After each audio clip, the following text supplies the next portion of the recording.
Welcome to Kasao, Mukono district in central Uganda. Here, Mariam Nabatanzi is like any other woman if you walked past her. But get to her home and you may be forgiven for thinking this is the boarding section of a school. Nabatanzi is 39 years old and has mothered 44 children already. 38 are alive today. You heard right, 44 children, all delivered normally. Everything here is done massively with near military precision. 22 kilograms of maize or corn flour, 7 kilograms of beans, 2.5 kilograms of sugar. That's the daily feed for this humongous family. I lost count of how many breads they ate. I'm in the middle of a huge operation, feeding operation. It's like a military operation. Feeding bread and porridge, that is for breakfast, to 24 kids out of the 38. It's just unbelievable. I can't tell who is who. I just wonder how the mom does it. They've just finished now. We've just been serving bread and porridge. And some guys were coming back for a second take. Their mom could recognize and say, you just come for a double. But some would actually get away with it. It's quite an interesting, extraordinary family, I should say.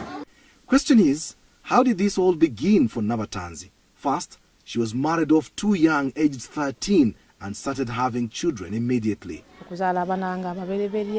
In my heart, I wish to have 6 children. I gave birth 4 times, and on each occasion, I had twins. 8 children were more than what I had bargained for. I went to hospital to ask the doctors to stop me from having babies. The doctors carried out tests and said it would be risking my life if they stopped me. I was too fertile to stop. I went back home and conceived quintuplets. 5 children at once and then 2 times more. With 23 kids, I thought it was too much and I went back to hospital, but the doctors said they couldn't stop me without risking death. I was pretty healthy, having natural births.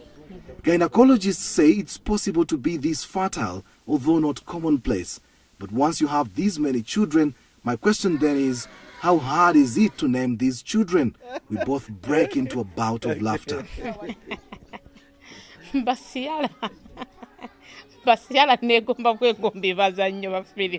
We use different names. First, when I started having twins, I bought a book of names. So I'd pick names from there.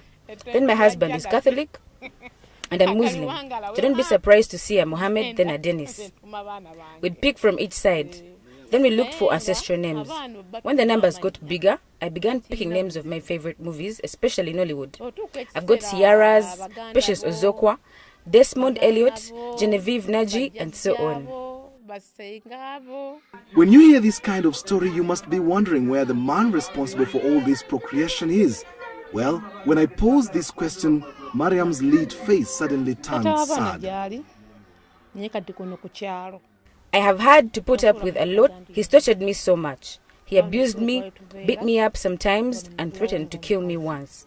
He pays no school fees, nor does he even know what we survive on. Unashamedly, he comes and eats what he didn't leave home. He's not part of these children's lives. Where we are now, I bought with my own money and from doing little jobs here and there. He was in utter shock to learn I'd bought and built this place. Her biggest challenge is looking after these children with an absentee father, foremost of which is school fees and feeding the children. 14 of her children are in primary school, where she has to pay more than 5 million shillings in school dues per term. This is equivalent to around $1,500. Another 10 children are in secondary school. Some have been forced to drop out of school as the bill spirals out of control. Her dream is to educate all her children so that they may get a better life, not like what she's been through. To fund all this, she learned many skills, including cake making, bricklaying, decorations, tailoring, cooking, and herbal medicine. She hates having to beg. There's no end to Mariam Nabatanzi's story. It's powerful, it's captivating. Yet somehow, I have to find a way to say goodbye. So what's her message? Abazadde abakyayina emitima egitunda abaana baabwe bakikomye.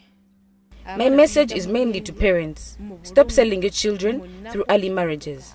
We suffer too much while losing out on parental love that can never be recovered.